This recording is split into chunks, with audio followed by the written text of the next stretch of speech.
Good morning from the farmer's garden. I'm one of the farmers and we just got to the garden again. So we've been here long enough to feed the goats and get the generator running. Today the water is going to be on the squash and zucchini. So because we just got the well going, we don't have all our drip set up just yet. It's in these just overhead sprinklers, just like you would use in your own garden or on your lawn at home. So that's going to get these watering. I'm going to come down here and look and see what's up where we watered the tomato area. See if that's ready for us to work with. It actually looks really good. The goal was to put out about 1/2 inch. Because we're limited on water hoses and stuff, it looks like we only got to do that on about half of it. And the deer has been back through. There are fresh deer tracks in what we just watered yesterday. Oh, this deer. The deer. People give us lots of advice for the deer. We have actually been in contact with the state wildlife biologist. And it is his job to help farmers, or part of his job is to help farmers to deal with stuff like this. And he's like, tell me about your fence. Got it? Okay. Tell me about this. Even he is out of ideas for us at this point. It's down to culling her. That's really going to end up being our option for her. Anyways, she's been back through. But this watered really good. I'm going to turn this around so you can see it. So this is the half that got watered. You can see right through there is where we didn't have enough hose to get that end. Hopefully that'll still bed okay, but we'll do the planting on this end first. But you can see now that sand holds together much better. It's got that water to help it hold together. So that will make some nice beds this morning. Still got a few bits of plastic to get out, so we'll work on that and we'll work on getting these bedded, and then it'll be time for seeds. Here's our first bed being redone. I'm just sitting here holding this drip tape to keep it from getting messed up. Now that he's off and going, that is actually shaping up beautifully. So our goal was to do it this way just to make sure it'll shape, and then go back later with the plastic.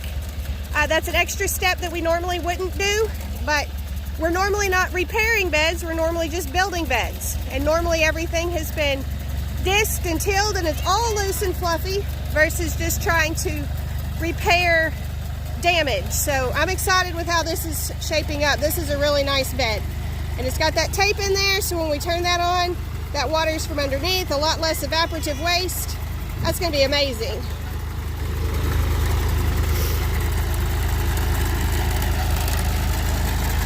This is the end with more damage. So, like you can see right in there, the tape is just exposed. We're going to see how it does on this end. Shaped up super good over there. Again, this is also the end that didn't get watered. So, we have that fighting us as well. So, without the water, it kind of crumbles away more. But it is actually still doing really nice.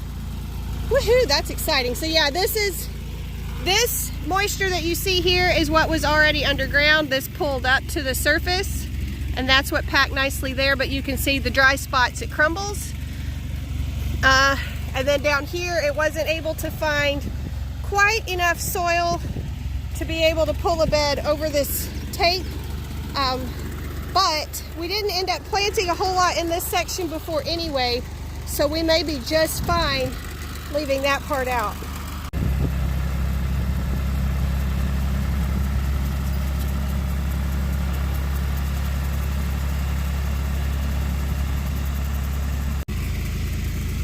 This fourth row is sort of the perfect example of why we use the plastic.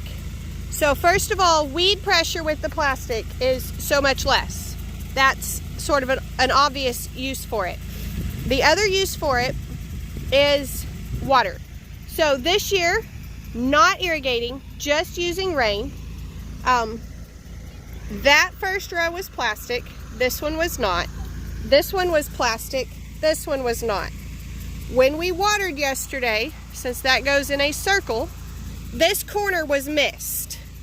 And you can see, having not had any plastic here, it was already dry, and then getting mist with our sprinkler, you can see how it didn't really form that bed for us. So the moisture retention is a huge reason why we're so hooked on this plastic mulch. Being able to put it out and water, or just depend on the rain, and not lose as much of it out of the soil through evaporation is huge for us.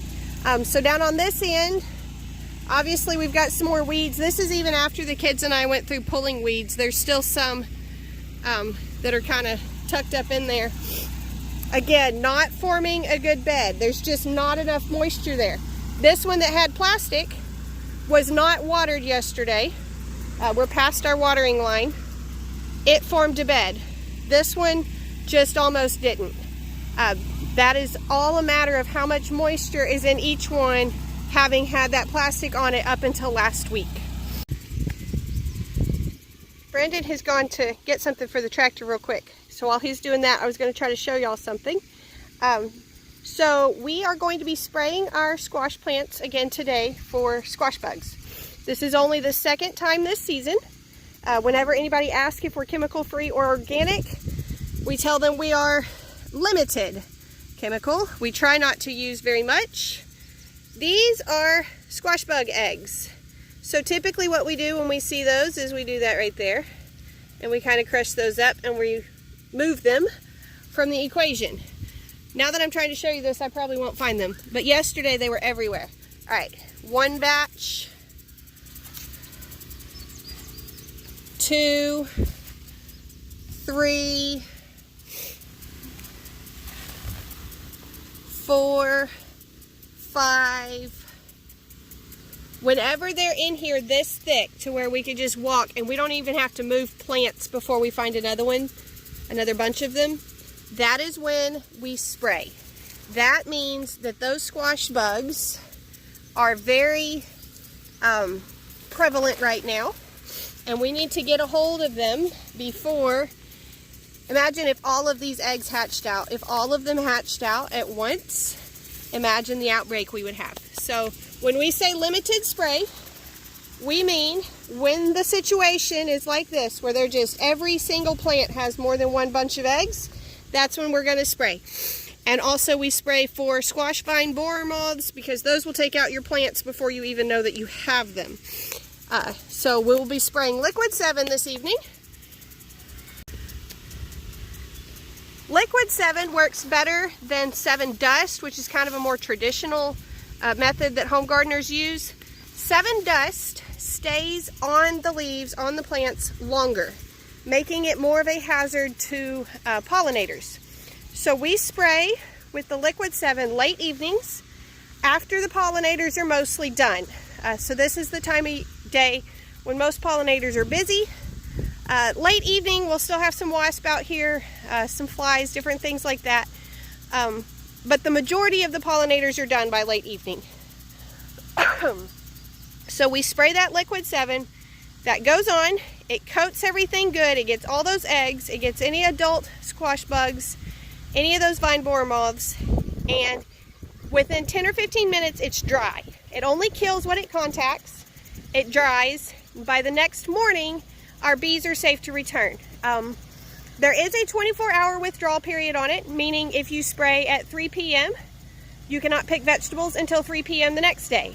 So we pick hard right before we spray, and then we spray, and then we wait before we pick. We follow all of those rules, and that works tremendously. I said yesterday we've been picking this for 8 weeks. The only way you pick squash this hard for 8 weeks in East Texas is by keeping your squash bugs under control.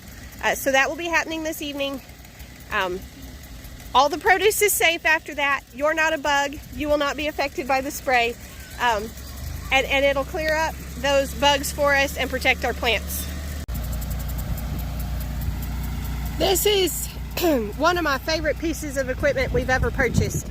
But every time we get it out, there are adjustments and fine-tunings and things to do. So this side is working absolutely perfect, exactly how it should, pulling the dirt over. And this side is not pulling enough dirt. So I'm gonna have to come through with a shovel and throw some more over. I think the main reason it's doing that today is that the beds were already shaped. So technically those wheels had already grabbed dirt, had already shoved dirt over and shaped that bed. So there's just not as much of the soil through here to move. But that's not a big deal. I did the same thing over here. This sand is loose enough and light enough that I can just keep going. So it works out pretty well. But I do love our mulch layer. When everything is adjusted right, this really is pretty to watch.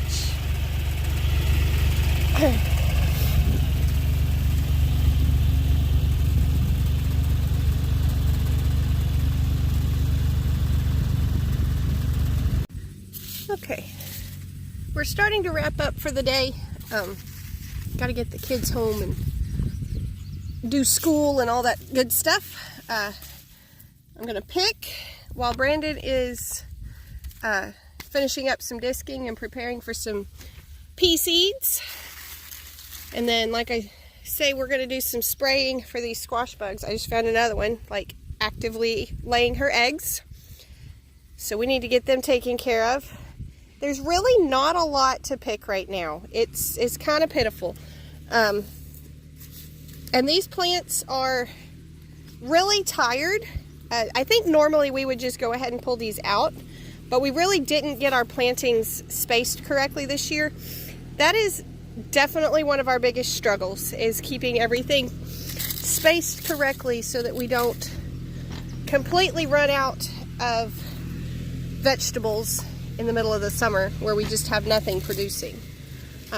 So we can't just pull these, and we are going to use them as a little bit of a trap crop while those next plantings are growing. We'll let these be here. We'll kill those squash bugs in them before the squash bugs can move into everything else. Meanwhile, I'll get what's here, make use of it.